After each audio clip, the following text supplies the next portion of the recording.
guardei há muitos anos um e-mail que ele me mandou. Tem muito a ver dele, tem muito a ver comigo.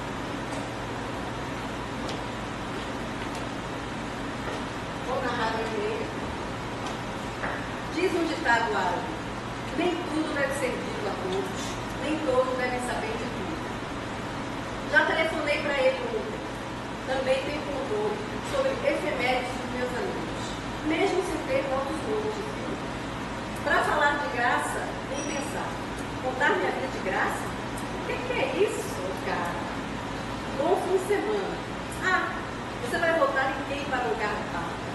Assinado em Siri. Siri, por favor.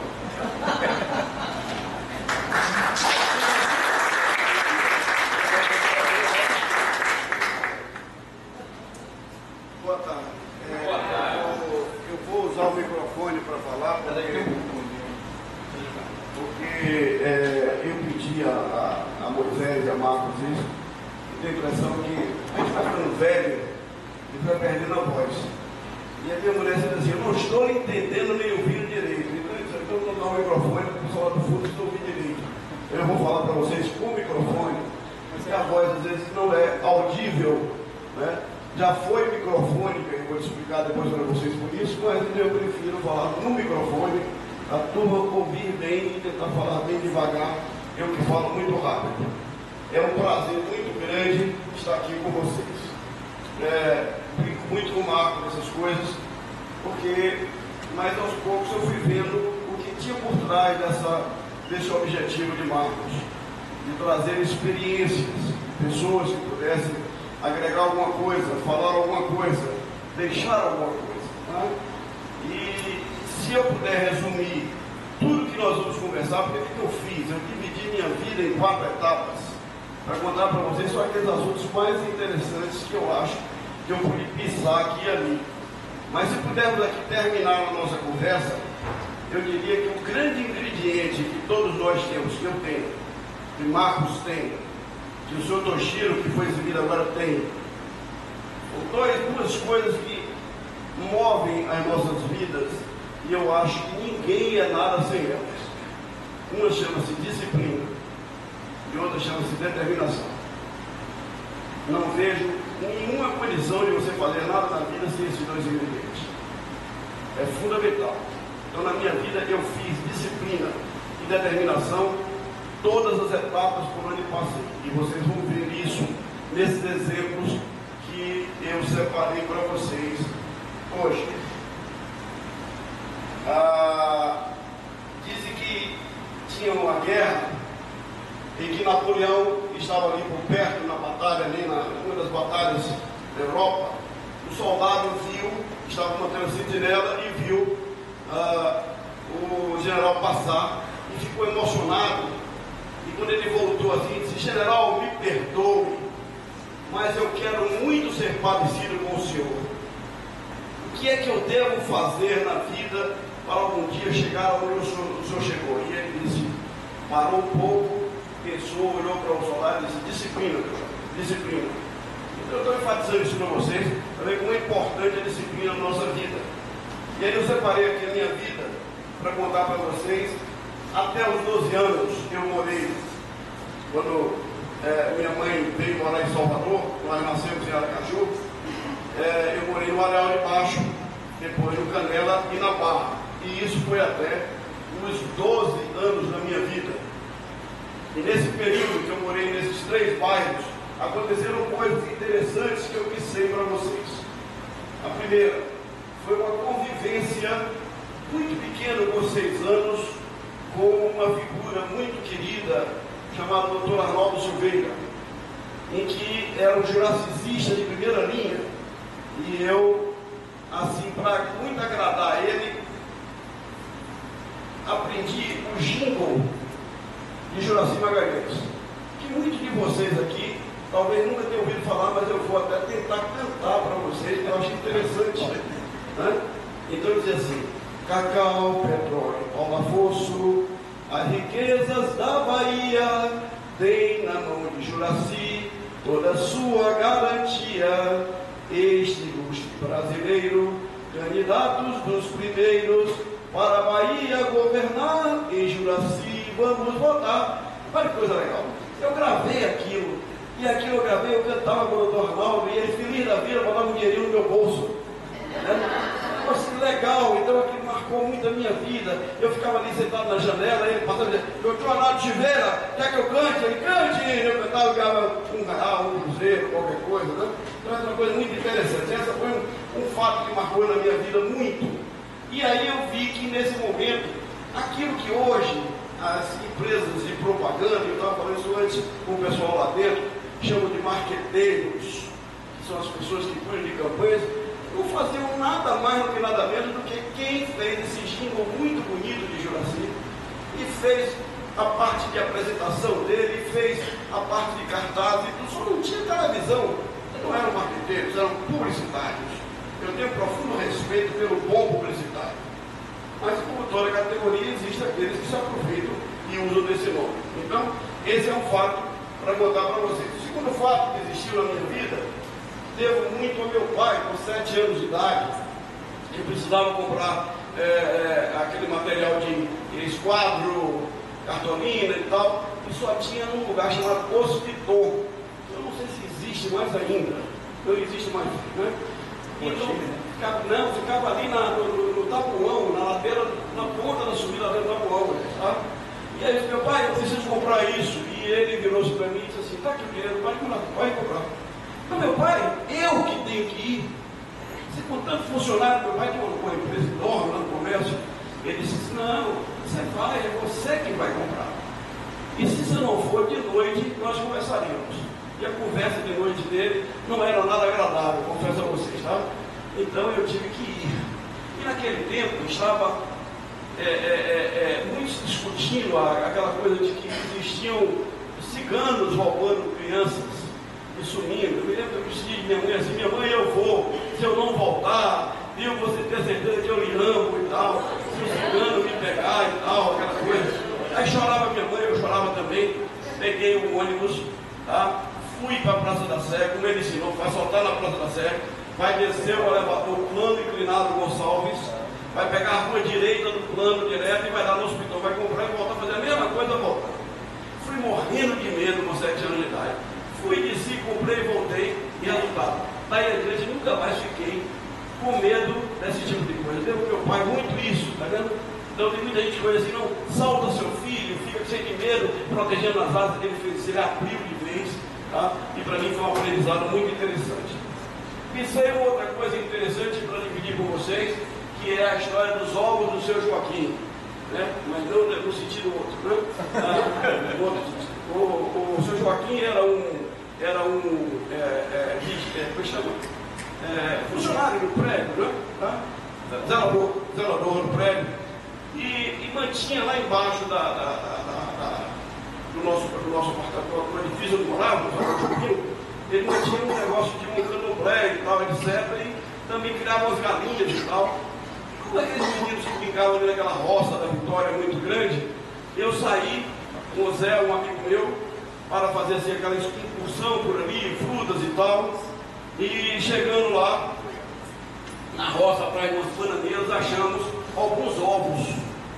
E eu prontamente, ovos aqui, Zé, olha aqui, então eu peguei uma dúzia, né? E Zé pegou uma dúzia e meia.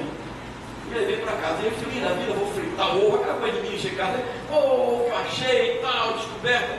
Minha mãe disse, achou aonde? Eu disse, uma bananeira ali lá na roça, lá bem longe, lá da Vitória. Ele falou assim, vai e bote no mesmo lugar que tem dono. Eu disse, não, de jeito nenhum, não vou, de jeito nenhum. Ou vai, ou conta seu pai quando chegar de noite. Não tinha negócio, deu uma palmatória, tá vendo? Aí não tinha. E eu aí fui meio choroso, assim, contrariado, e botei os ovos lá. Automaticamente, quando eu disse, subiu o seu Joaquim para o outro lado. Então, lá, olha, é coisa de menino e tal, mas menino, achou os ovos da minha galinha lá e tal, pegou, já mandei botar no lugar do seu Joaquim. Não precisava, não, já mandei botar lá. Ele fez o mesmo com o Zé, esse meu amigo. Tá? Zé é um nome fictício, ok? Tá? E ele foi à casa da mãe. O Zé que era falado com a minha, era o casa, não era o edifício. Disse, dona fulana, ó, eu vim aqui porque Zezinho. Não, seu Joaquim, ovos da bananeira não tem dono, não.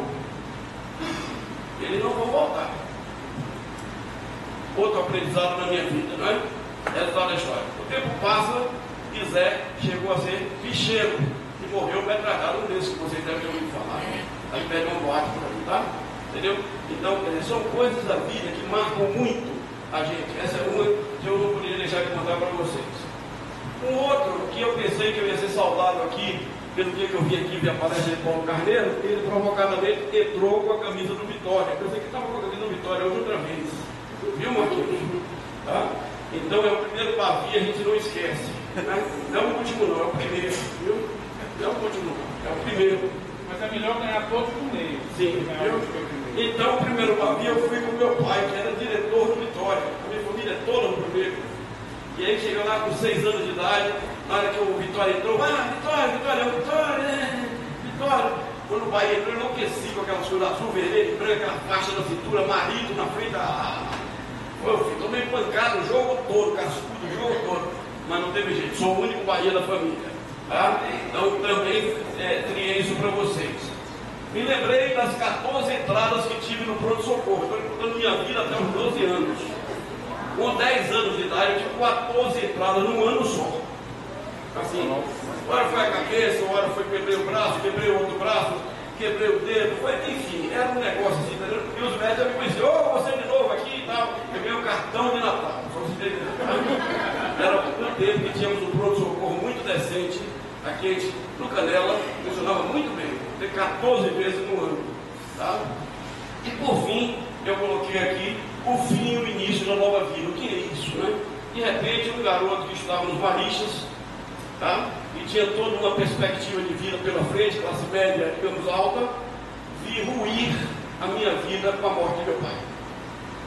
De repente fizeram um esquema e minha mãe, que tinha direito a ser a viúva de 3 filhos menores, tirou uma máquina Remington e um grampeador de uma empresa que era o 2º, 3º, 4º andar em cima da lâmpada do comércio. Era uma empresa de atacado. E ficamos sem nada. Vou começar de zero. Tá? De repente, aquela vida toda que eu tinha, passei a ter que estudar com bolsa de estudos, tá? Correr atrás disso. É todo um processo de vida e de muito choro de minha mãe, de muito trabalho do lado dela. E comecei a trabalhar junto com ela aos 12 anos de idade. Sentindo que aquilo não era, porque ela ficou com 3 representações, o que sobrou de meu pai. E aí eu fui trabalhar com ela como vendedor com 12 anos de idade. E aos 14 anos de idade eu vim fazer um concurso para office boy do Banco da Bahia, onde entrei, e aí entra a parte da segunda etapa da minha vida para dividir com vocês, que vai dos 13 aos 17.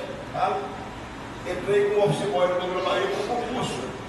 E aí trabalhei primeiro na agência do Campo Grande, depois trabalhei na agência da Matriz, depois fui transferido para a Praça da Sé, onde já cheguei quase escriturário, já porque quando você se fazia uma carreira, aos 17 anos, você fazia o concurso para virar escriturário, e foi assim que eu passei um bom tempo da minha vida como bancário, onde aprendi muito, né? Aprendi ao ponto de chegar lá no comércio, chegar lá e dizer assim, uma pessoa albino, para mim assim, vai lá buscar no 3º andar, com o senhor parada a régua elétrica.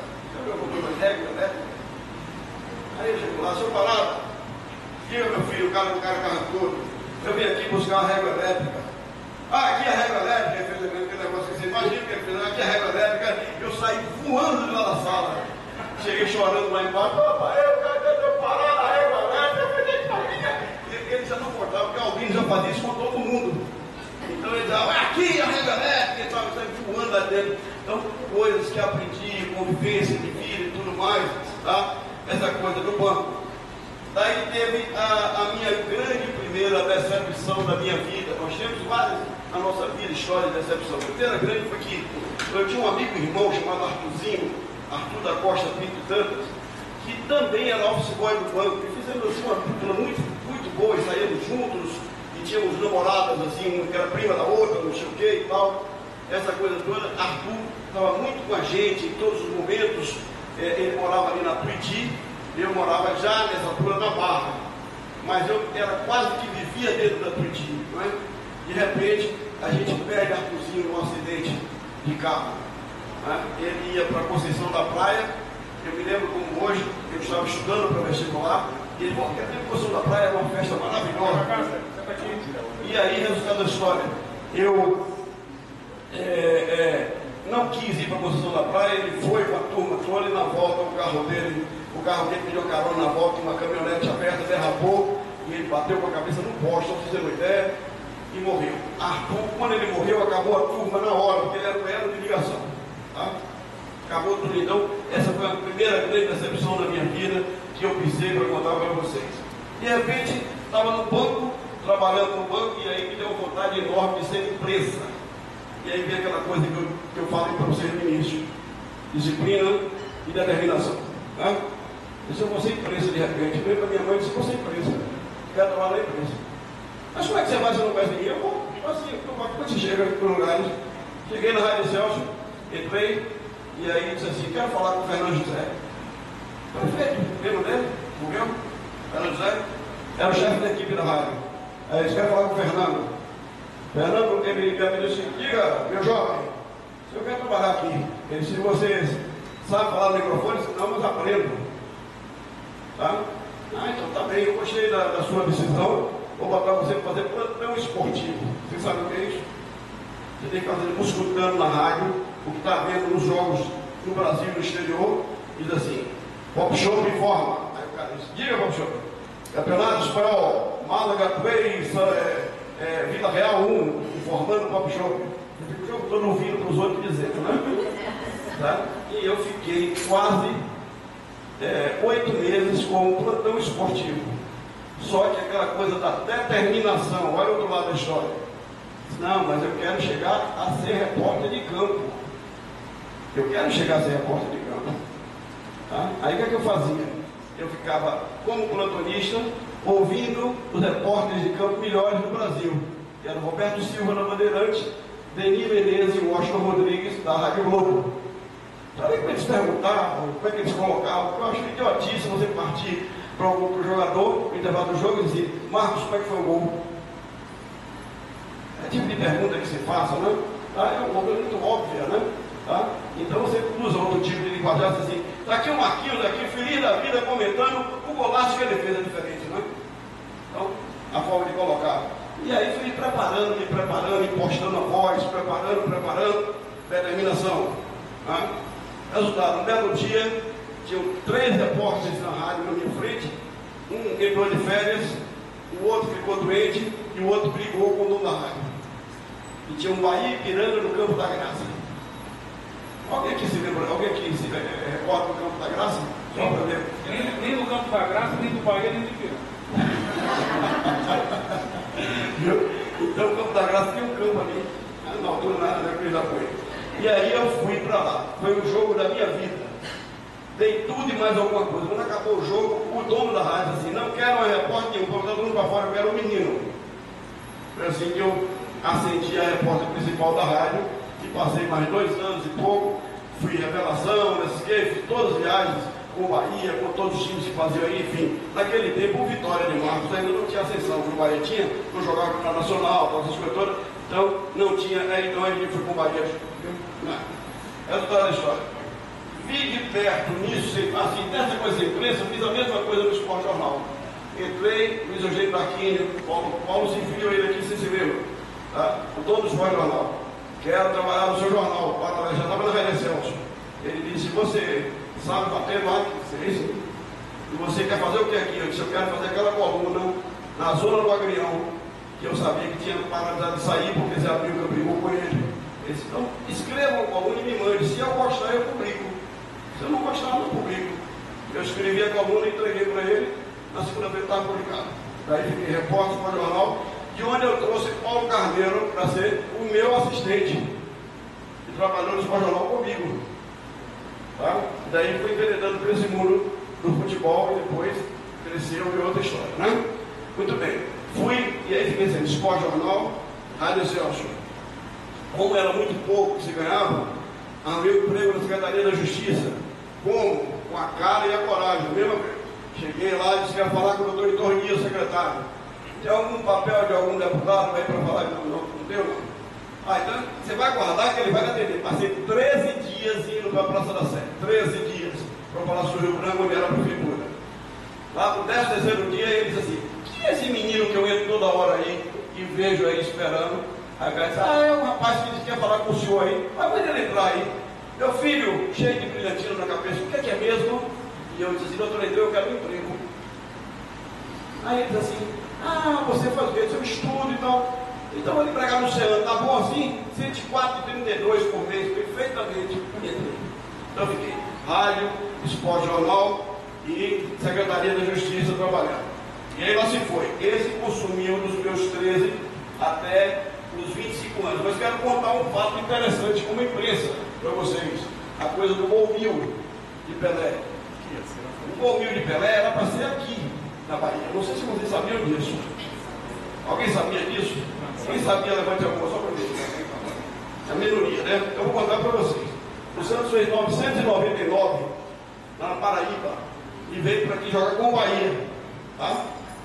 Então continuava lotada, como sempre do Bahia, lota sempre o estádio. Você sabe disso, né? Eu vi o jogo. Então tá. Não, só estou dizendo para diferenciar. Aliás, o Bahia cheio, estádio lotado e tal, tudo mais. E eu consegui, com o Celso, que era um rapaz que tomava conta da área da Vila Olímpia ali no campo, passar para a linha, porque tinha um monte de repórter numa linha atrás. Eu consegui passar para a linha na frente, eu fiquei no fundo do gol.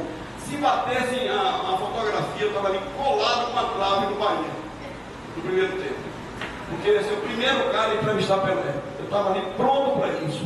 Quando ele driblou, tá? O zagueiro e chutou, driblou Jurandir, o goleiro, e chutou assim, empurrou para dentro do gol, ele fizesse o gol. Eu já estava para correr em cima dele quando o Nildo Bigo doido de carrinho tirou a bola para escanteio. Eu vi isso assim pertinho. Era o gol, milésimo gol no Bahia. Tá? Então vivi isso e vivi outras coisas de fatos interessantes que eu posso contar depois para vocês da minha vida de radialista, viajando por esse Brasil todo e pela América Latina, cumprindo jogos do Bahia e tudo mais. Esse foi um fato interessante. E o outro que eu marquei aqui é o poder da mídia. A gente tem que ter muito cuidado com o poder da mídia. Aqui, quando a Fonte Nova foi reinaugurada, tá? Já com a parte de cima, aquela que tem um probleminha, com a parte de cima, uma pessoa que, eu não vou dizer que ele fez com maldade hoje, tá? Ele deve ter muita raiva, mas hoje talvez ele próprio fazendo um exame de consciência não faria outra vez. França Teixeira, que vocês conhecem de nome, hoje é conselheiro do tribunal, passou 15 dias fazendo uma campanha dizendo que o estádio ia cair. E na hora que o estádio está super lotado, alguém gritou, estalou, foi o suficiente. O poder da mídia. E foi aquele negócio que aconteceu no jogo entre Bahia e Grêmio, Vitória e Flamengo, que vocês devem ter visto, conhecido, o pessoal se jogando lá de cima, não desabou nada, não houve o que houve agora com o jogo do Bahia, mas o poder da mídia de influenciar a cabeça das pessoas. Né? Então, essa foi uma parte da minha vida, dos 13 aos 25 anos. Tem mais 3 fatos interessantes. Eu botei aqui a mosca da minha sopa. Foi o meu primeiro carro que eu comprei, com muita dificuldade, meu fusquinha pequenininho, tá bem velhinho, usado na mão de Maia. Resultado da história, já achando que eu estava já pronto para dirigir, vi uma mosca no meu para-brisa e eu peguei aquela flanela para tentar matar a mosca ali no alto da Federação. E tentei, o poste. O carro acabou todo. E se não fosse o poste, eu caí naquelas casas lá embaixo. Tá? Entendeu? Então eu tenho uma mosca na minha sopa, na minha vida. A faculdade dos estágios, em 69 eu fiz vestibular. E entrei para a faculdade. E larguei a imprensa na hora, ninguém acreditava. Deixei de uma hora para outra, entreguei todos os carros, apesar de ter direito de virar repórter e tudo mais. E parti para fazer estágios. Eu precisava, porque eu sempre tive uma coisa, eu quase que era o sustentáculo da casa. Então eu tinha que ter empregos. E aí os professores me chamaram como estágios. Eu fui fazer estágio na Coelba, na Fisiba, tudo mais. Tá? E fui tocando minha vida. Resultado da história. Vim o primeiro passe de decisão na minha vida. Eu estava para me formar, já praticamente formado. Já tinha feito estágio na Fisiba. Já estava para ser admitido. Quando de repente ia ganhar R$4.500 com cruzeiros naquele tempo, né? R$4.500 cruzeiros, acho que era a época, era cruzeiro, não tenho certeza, em 1973. Cruzeiros, né? Resultado da história. cheguei, recebi um convite do professor João Vargas Leal, de grande memória, saudoso, professor, mestre, amigo. Ele, vamos constituir uma equipe para trabalhar a área de marketing no banco. Eu, ótimo, eu estou contando com você. Tudo bem, professor, mas tem um senão. Qual é? É que a gente só paga 3 mil cruzeiros. Eu estava já admitido com 4,5, ia de casar. E aí disse, bom, eu topo, porque era a área de marketing que eu queria. Não podia ia ser só chefe do controle da produção. Resultado, troquei, pedi R$1.500 até no meu casamento. Minha mãe disse assim, você vai matar a criatura de fome? Eu disse, não, calma, tá? Calma. Resultado, fui, encarei, por quê? Porque a área de marketing para mim sempre foi uma coisa que eu sempre desejei para valer. E na área de marketing foi muito bom de trabalhar nessa equipe com o Portela, com tudo mais, aprendemos muito. Daí fui para Baiatussa, a convite de Mário Balmon, que tinha sido meu gerente júnior comigo, tá vendo? Me convidou, Baiatussa, e em 1979 eu criei a minha empresa. E aí veio uma parte da minha vida dos 26 aos 50 anos, não é?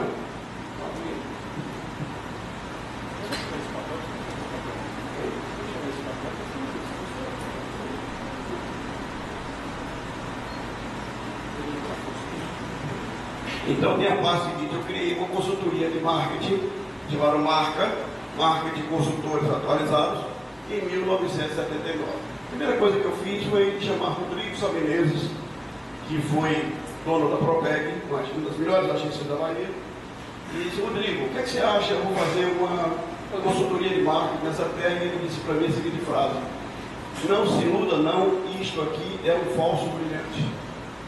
Não pense que é fácil ter consultoria na terra. E tal qual aquilo que Marcos colocou muito bem aqui, só que não sabe que não era impossível, difícil. E a gente foi lá e botou. Então foi um trabalho muito gostoso, mas muito difícil, nunca impossível. Para que isso pudesse existir, eu andei no meio do caminho pegando algumas variáveis, tipo, por exemplo, assumir a gerência regional da ASPA, a capitalização da Bahia. Foi uma parte muito importante, onde a gente viu que tinha títulos de capitalização, onde eu pude aplicar alguns conceitos que eu tinha aprendido, gerenciamento de equipe de vendas e tudo mais, com a ASPA capitalização. Veio a ADVB, que a gente criou aqui na Bahia, a Associação dos Dirigentes de Marketing e Vendas da Bahia. Fizemos a ADVB e fomos implantando aos pouquinhos essa ideia de termos um grupo de empresas, de troca de informações, de conhecimentos. E eu acho que o Marcos já pegou nessa época de review, já. Então a gente tinha todo o cuidado de fazer isso. 30, ok. Tá? Então tem todo esse trabalho que a gente fez para vender os eventos. Fizemos um congresso chamado Congresso Norte e Nordeste de Marketing de Vendas, com o apoio da Rede Globo. Trouxemos 22 palestrantes para cá e começamos a fazer todo o investimento dessa coisa de profissionalismo. Que eu acho o seguinte, o nosso mercado é muito carente dessa área profissional. A gente precisa de muito de pessoas que sejam preparadas para interagir com a gente. A gente investiu em congressos, workshops, treinamentos, fizemos muito disso no nosso mercado e até que um dia também ajudei a trazer a SPM para a Bahia. E quando a gente fez um curso com a Católica, a gente trouxe a SPM para a Bahia para poder começar uma nova fase dessa área de marketing. Eu tive com o professor Ailson Munhoz em São Paulo, no Rio Grande do Sul, conversamos muito e depois eu trouxe, entreguei a Guilherme de Mão Beijada, que foi meu substituto da DDB, e Guilherme depois passou para a Maria Alice, que foi que tocou a SPM aqui na Bahia. Então tem toda uma parte dessa da vida. E tem uma parte importante que eu não poderia deixar de dizer com vocês, que é a parte de Deus na minha vida, que é muito forte. Não é? Deus, acho que ele ficou com pena desse pique que eu levava e estava assim, muito instável, ao sabor da onda, não tinha ponto fixo. Tá? E ele chegou na minha vida muito forte para poder endireitar, colocando algumas coisas importantes da minha vida, uma das quais é a minha mulher. Né? Colocou ela na minha vida, porque ela foi a minha segunda mulher, essa passagem, né? Tá? E ela endireitou um monte de coisas do lado dela, que é uma pessoa muito iluminada, que me ajudou muito a entender melhor o conjunto das coisas, e a gente caminhou muito mais fácil nessa parte da vida. E descobri isso quando também lancei o Top of Mind, tá? Que foi desde 95, são 14 anos de mercado, Marcos viu de perto o início do nascimento disso, como é difícil encontrar um programa desse num mercado onde pesquisa não é levada muito a sério. Né? E então, quando estamos no Top of Mind, depois introduzimos um livro, que é esse livro aqui, que está com edição esgotada, Marketing Aprendendo com Erros e Acertos. Não é? Mas fizemos contando toda uma história vivida da experiência de consultoria de 20 anos, que em 97 lançamos. Só para informação de todos, nós temos inclusive na nossa biblioteca.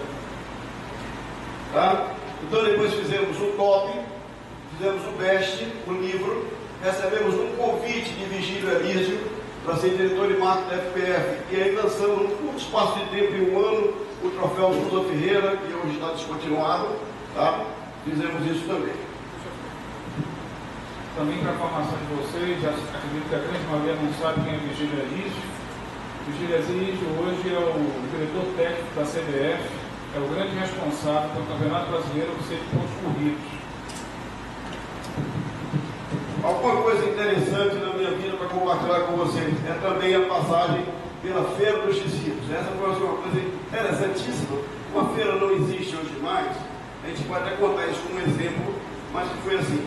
Eu fui contratado para ser consultor da feira, e a pessoa que estava como superintendente achou que não queria consultor, queria um funcionário. E eu disse, olha, mas eu vou ser um funcionário consultor, eu vou trabalhar todas as tardes, tá? E não trabalho fim de semana, tudo bem? Tudo bem. E aí vivenciei coisas assim fantásticas, interessantíssimas, hilárias, de uma empresa que estava descendo madeira abaixo e depois desceu mais rápido pela má gestão. Porque todas as empresas que têm má gestão não têm jeito de ficar no mercado. Então vou contar um fato só interessante que ocorreu. Assim, quando eu fui admitido, esse superintendente que assumiu estava brigando com dois sócios japoneses que o empreendedor Marivaldo deixou. Eu lá para ser contratado para fazer meu trabalho no mercado lógico. 3 meses de trabalho de ter um pega para capar com o diretor comercial, por causa de um conceito de liquidação, que ele entendia de uma forma diferente, queria botar o dele, eu não deixei.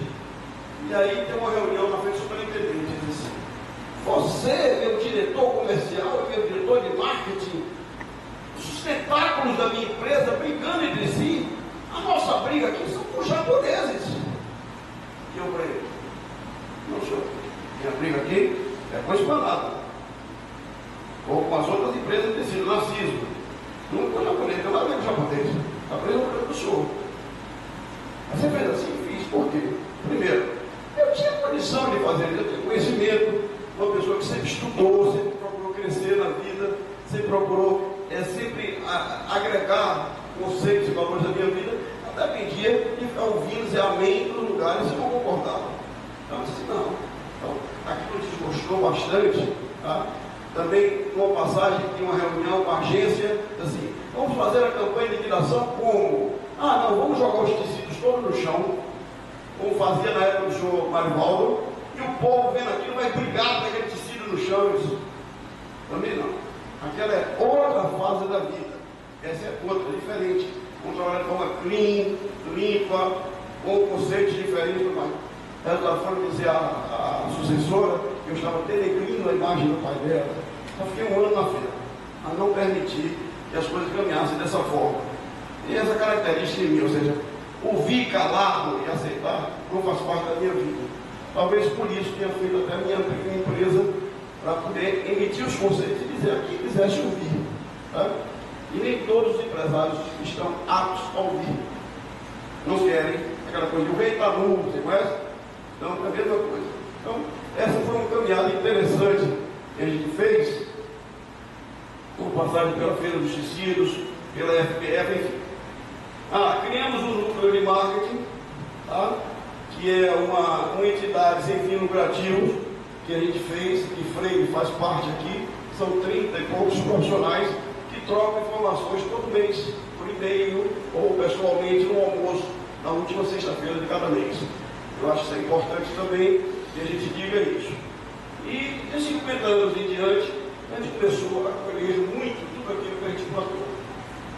Tudo aquilo que a gente plantou, quer seja top, quer seja BBB, quer seja SPM, quer seja tudo sem imaginar, começamos a colher. Ou seja, o mercado começou a distinguir a gente.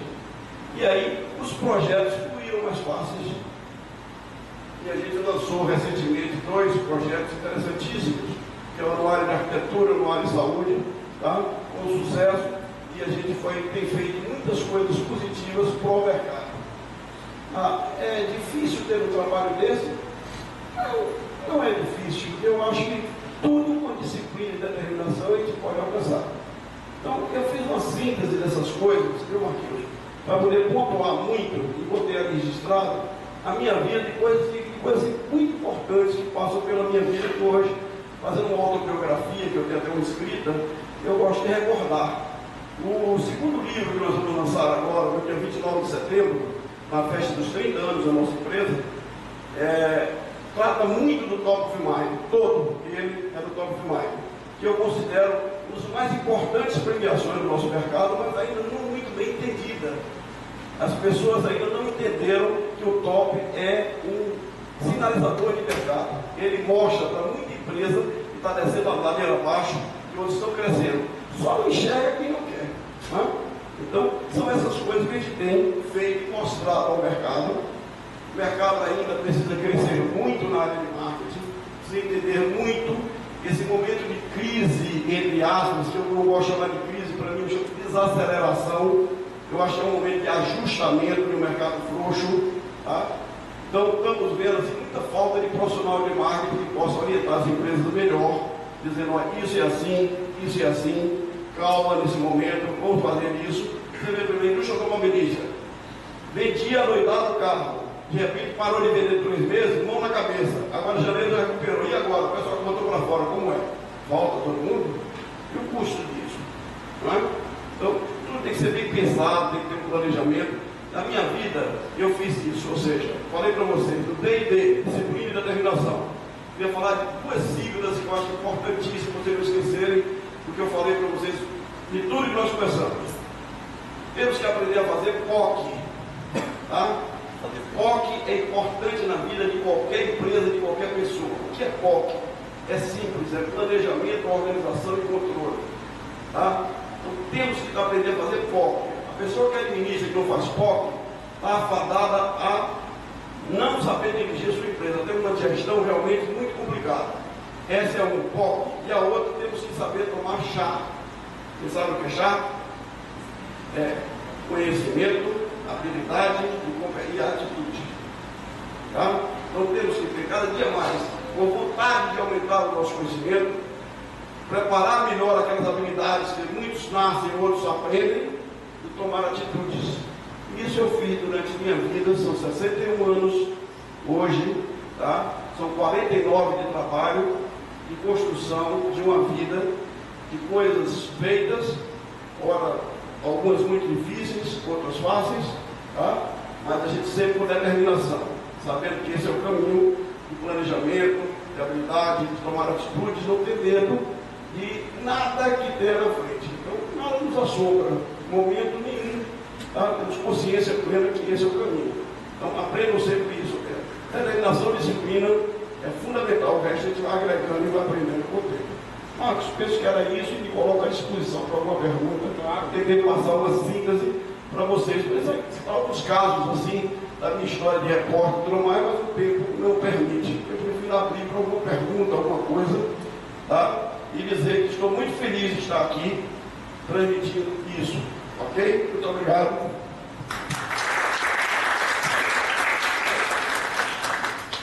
Eu tenho uma pergunta.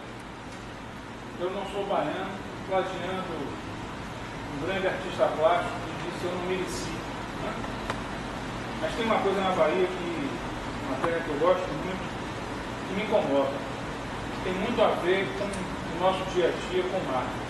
Tem uma frase de Otávio Mangabeira, tantas frases ele disse interessantes, diz que o baiano gasta 200 para não deixar o outro ganhar 5. O que você, na nossa vivência, sobretudo na área de marketing, nos dá de remédio para que nós todos usemos? Eu sofri muito com isso que você está falando. E hoje já sofro menos. Mas há muitas coisas que nós fizemos muitas pessoas tentaram destruir o que é típico da Bahia. Típico, a Bahia é um dos mercados mais difíceis que tem hoje para se viver lá e para sobreviver. Porque aqui não se aplaude o que ele fez, por exemplo.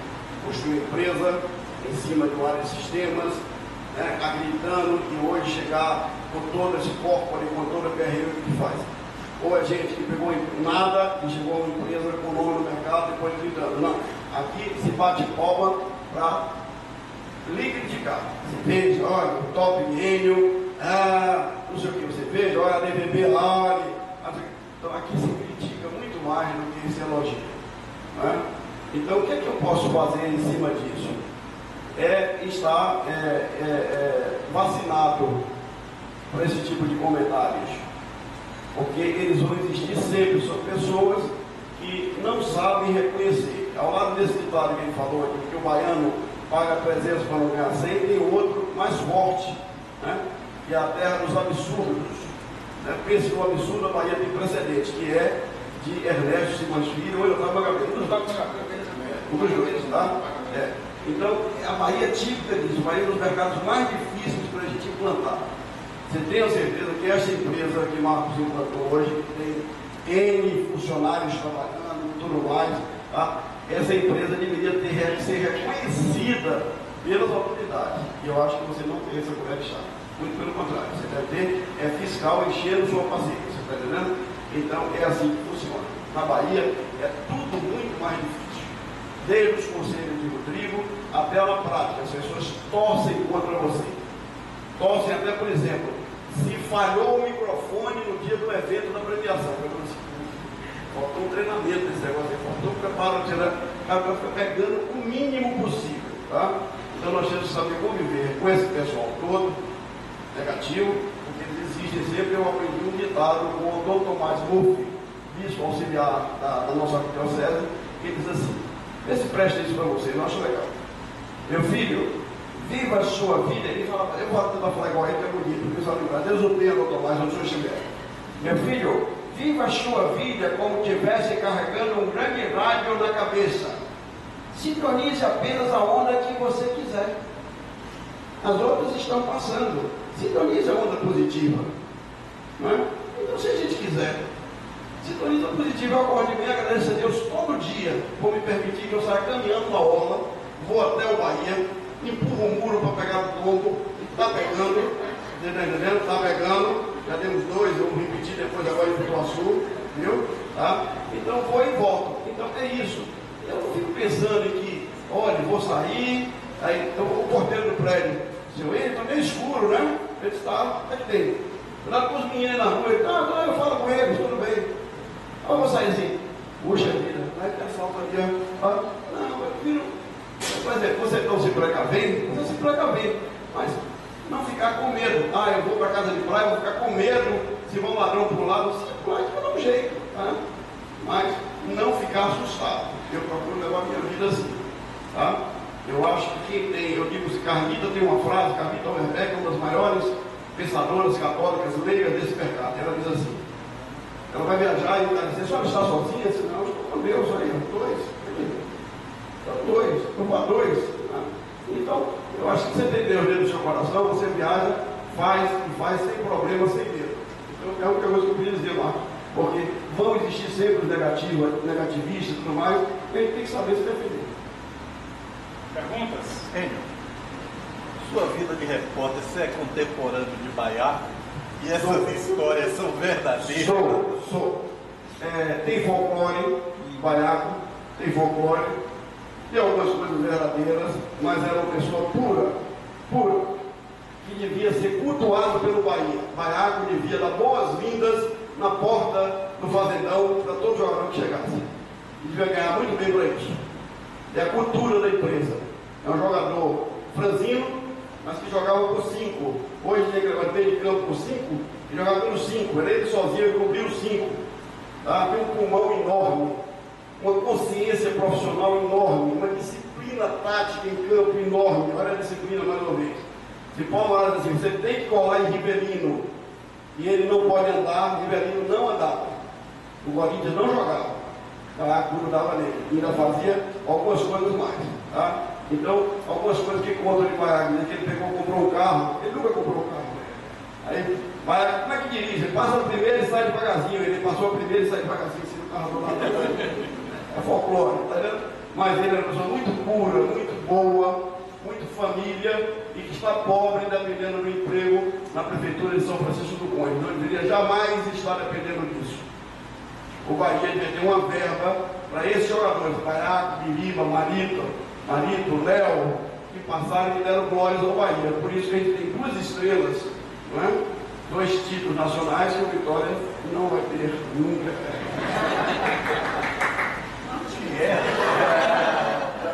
Só um pouquinho de provocação. Perguntas? Vamos lá, pessoal. Eu tenho uma detalhe de ordem. Você disse que começou a trabalhar aos 12 anos. Eu conheço tempo, eu percebo você um cara feliz, trabalhado, funcionado. O fato de começar aos 12 anos, ou seja, talvez você comprometeu um pouco da sua infância, você acha que isso, de alguma forma, te prejudicou, trouxe algum prejuízo? Sua pergunta é muito interessante. Não deixei de brincar. Primeiro, eu brinquei muito no tempo que ainda era permitido, ou seja, até os 12, eu brinquei bastante, eu acho que eu brinquei tudo, caí, quebrei braço, fiz tudo aquilo, né? Depois, eu não deixava de jogar meus babas, não deixava de frequentar a associação atlética, né? Mesmo com toda a responsabilidade, tinha um tempinho para isso sempre dosei essas 2 coisas. O que eu não tinha tempo era de cuidar de coisas que não tinham sentido, é que não tinha que fazer. Vou citar um exemplo para vocês. Em 68, fervilhava aquela época daquela coisa da Revolução. Você lembra? Vocês não lembram disso? Você está muito louco, pessoal. 68. Estudantil, exatamente. Aí fui entrando na faculdade, aí o pessoal, companheiro, vamos aqui nos reunir aqui que não podemos deixar que os militares façam o companheiro. Não leva a mal, não. Sou arrego de família, não tenho tempo nenhum de cuidar disso agora. Estou com você e não abro. Vá lá e resolva o seu problema mais novo. Então nunca participei de nada disso, porque não tinha como condições de fazer isso, entendeu? Então abria mão de algumas coisas, por exemplo, um negócio que me incomodava um pouco, né? Era um time de chacota. O Banco da Bahia, a Office Boy, tinha uma farda cinza, cinza, aquele cinza duro, né, com fitão preto. Cinza preto. Não, tem um nome, um tecido duro, que é tipo caque. Brim, obrigado. Brim, cinza. Então eu ia com aquilo ali no ônibus, e ele passava uma menina daquelas que conhecia no baiano, e via aquilo, eu morria de vergonha. Entendeu? Natural, aos 14 anos de idade, aos 15 anos de idade, entendeu? Natural, depois eu passei a compreender que aquilo ia ser levado na brincadeira, ficava aqui com medo, ficava com o paletó encolhado aqui embaixo e tal, essas coisas. No dia que mudou o paletó para aquele escriturário, você pode desfilar com aquilo, depois, né? Eu tenho esse tipo de coisa. Algumas coisas sim, outras não. Eu não tive oportunidade de deixar de fazer nada. Brinquei, participei de tudo, tá? São 49 anos de estrada fazendo tudo que tinha direito. Tá? Não tenho você deixou de fazer? Não. Fechei, joguei bola no chão demais. Disputei campeonato de Piripiri. Em Piripiri eu fui um jogo que tinha, eu jogava no Flamenguinho na Barra. Eu sempre joguei direitinho. E eu era sempre convocado para isso. Nós fomos um jogo que chegou lá em Piripiri, o cara disse assim, ora, hoje vocês têm que perder. Se ganhar, não sai daqui. Tomamos 3-1. Fazer o quê, cara? Aí terminei a bola, o cara veio lá. Tem horas que você não vai fazer uma dessa. Jogamos um jogo, às vezes fui jogar um jogo ali chamado ali na Baixa do Camarão. Deixa eu dizer o que era mais ou menos assim. Ali por trás da Centenário ali. Tinha que descer, o campo era lá embaixo. Só que para sair dali tinha que subir também o verso. E aí a gente deu 1-0 no time da casa, e a tia resolveu, vamos pegar ele. Você sai correndo para aqueles morros ali, tomando bordoada nas costas, e tal, paulada. Essas coisas que a gente aprende, faz tudo isso. Tá vendo? Então, não deixa de fazer nada, de brincar e participar e estar presente. Tem uma palavra na área que você é especialista, aliás, é a própria área, cada vez que você conversa com alguém, você ouve uma definição diferente. O que é o marketing? Conta pra gente. Simplificando, né? Tirando toda a parte de teoria, marketing não é nada mais nada menos do que isso. Vejam bem que vocês vão aprender rapidinho. Entender para atender. Isso é marketing. Simples, né? Entender para atender. Essa foi do professor Raimar Richards, que eu adorei, que ela veio na minha vida. Esquece você de. É quanto você faz para poder beber 4P, 5P, 6P, PPQP, não sei o que mais disso. Entende? Se você entende o mercado que você está vivendo, você atende ele bem. E para entender, você tem que fazer pesquisa, trabalhar, fazer planejamento, tudo mais, entender. Tá? Eu estava conversando antes de chegar aqui, acho que você falou sobre a Wet n Wild, não foi? Tá? Qual é o erro da Wet n Wild? Se lá no Ceará funciona tão bem, né? E aqui não funciona, né? Qual é o erro do Wet n Wild? Claro. Mercadológico. Claro. Lembrem uma coisa, o entender para atender está acima do que o marketing vai andar o mundo todo e vai ficar centrado sempre naquele conceito de preço, produto, promoção e ponto de distribuição, ok? Que chama de place, ponto de distribuição é place. O erro do Wet n Wild é no place. É um produto bom? É. Tinha preço competitivo? Talvez tivesse, não vou discutir isso aqui agora. Era bem promovido? Muito. Era a melhor agência daqui atendendo a conta. O erro no place. O local que foi fixado no Wet n Wild é contramão da história. Eu não tenho dúvida nenhuma, se o Wet n Wild estivesse no Aeroclube, ele não era um sucesso. Nenhuma. Dúvida nenhuma. Agora, basta você também saber fazer o planejamento de relacionamento e de cativar consumidor. E a gente sabe fazer muito pouco aqui, né? Eu, por exemplo, tenho uma vivência de interatividade com N empresas no mercado, conheço muita gente, muita empresa, e seguramente, uma das quais foi a Consiste, eu recebi 6 parabéns pelo meu aniversário. 6. Tá. Então, são empresas que não sabem cultuar relacionamento. São restaurantes que eu entrei um dia que mal tiveram cuidado de tomar meu nome e onde eu moro. Tá? São empresas onde eu comprei roupas, móveis, televisão, a insinuante que pede a senha todo dia para vocês. Eu comprei 2 televisões à vista de plasma e ele não fala nem meu nome. Às vezes para pagar. Não mandaram uma carta para mim depois assim. Ficamos muito felizes de sua compra. Quero que você saiba que qualquer coisa conte com a gente. Tá? Então, essas empresas é que querem enfrentar esse mercado mais profissional que está vindo com o nome chamado Casas Bahia, Magazine Luiza. Essa vem também. Tá? E aí, como é que fica? Tá? E eu estou disse com o meu colega Freire sempre isso. Na hora que esse mercado vier para passar por cima lotado. E a gente vai ficar vendo esse tipo de coisa. Não dá. Né? Não dá para inventar. Não dá para poder pedir que a agência de propaganda faça o papel do marketing, não pode. A agência de propaganda, tenho certeza, a função dela é comunicação. E só. Comunicar. Só. Planejamento de marketing é outra história. Não dá para misturar um com o outro. Então, existe aí o nosso mercado. Ainda temos um tempo para 2 perguntas.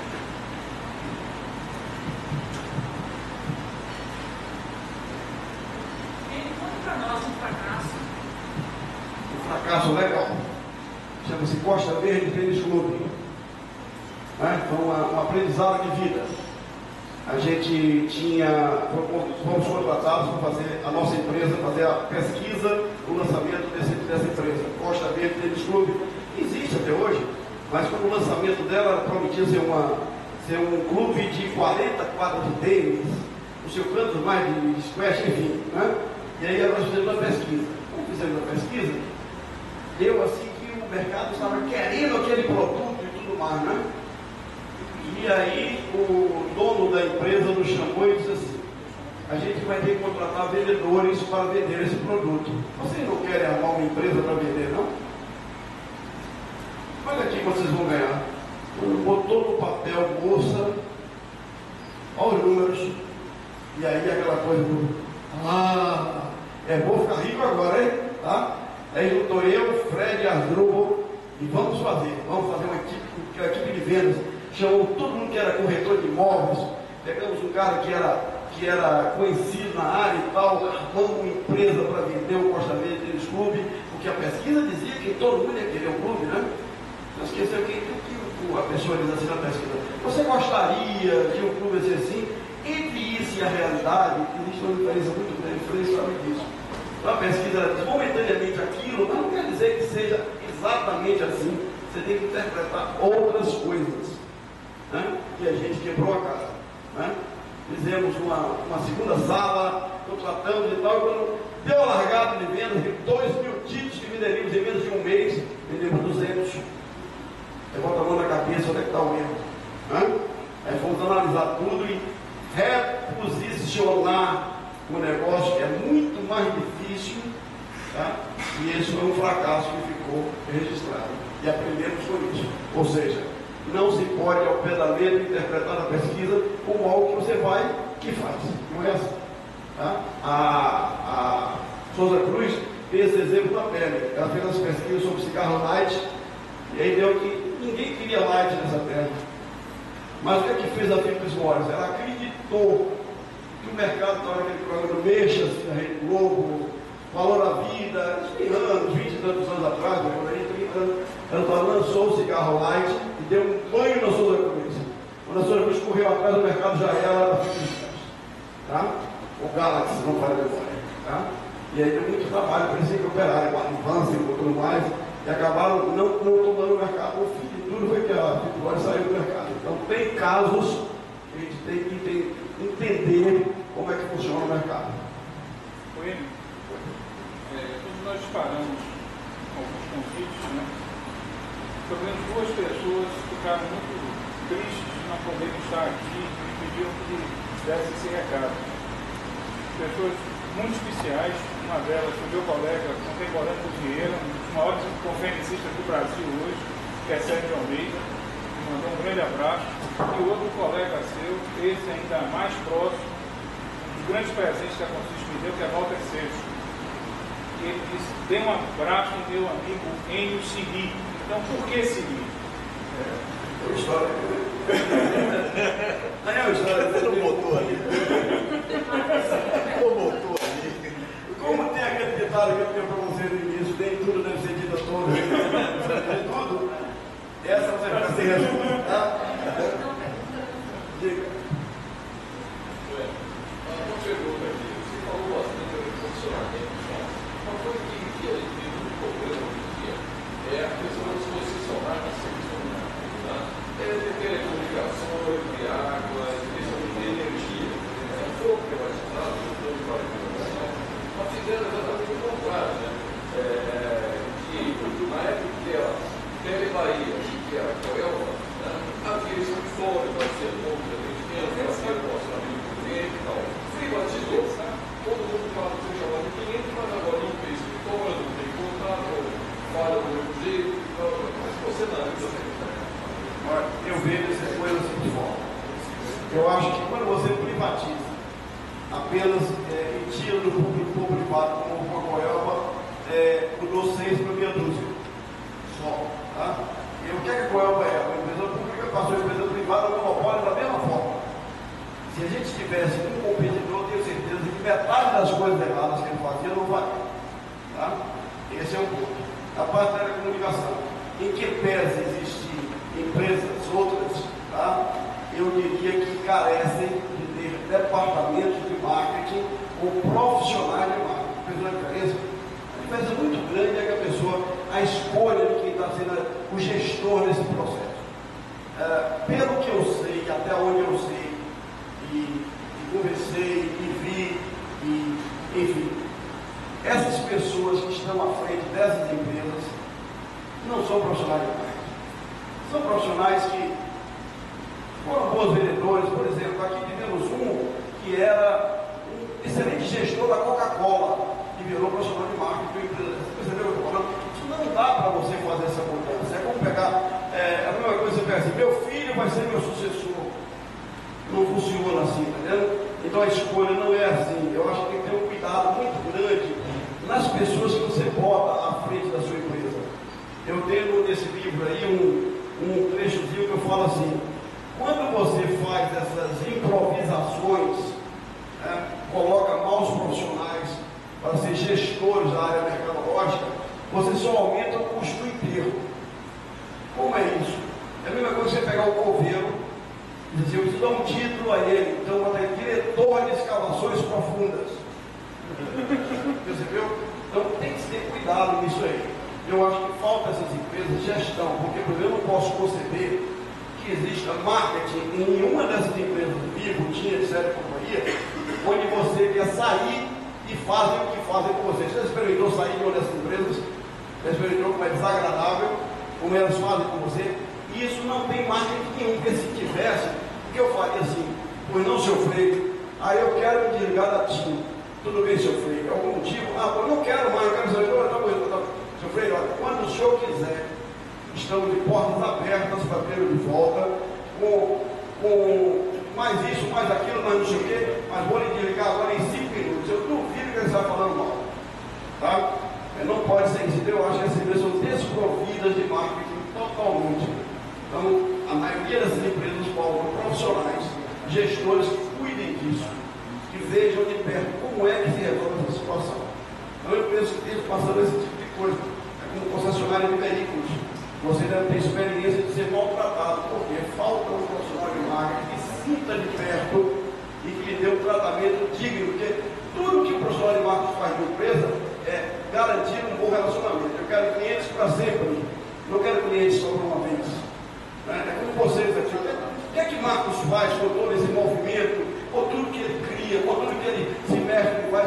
Ele quer clientes para sempre, porque esse é que é o negócio do negócio. Clientes para sempre, não tem outra história. Tá? Então eu tenho que as empresas passam por isso. Vini, muito obrigado.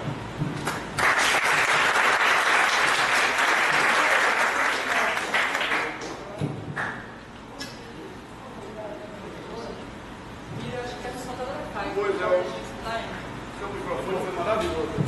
Sonou, foi? Vamos, a falta de pilha, você não fica feliz no seu presente. Fica bem, vai. Bora, pessoal. Muito obrigada.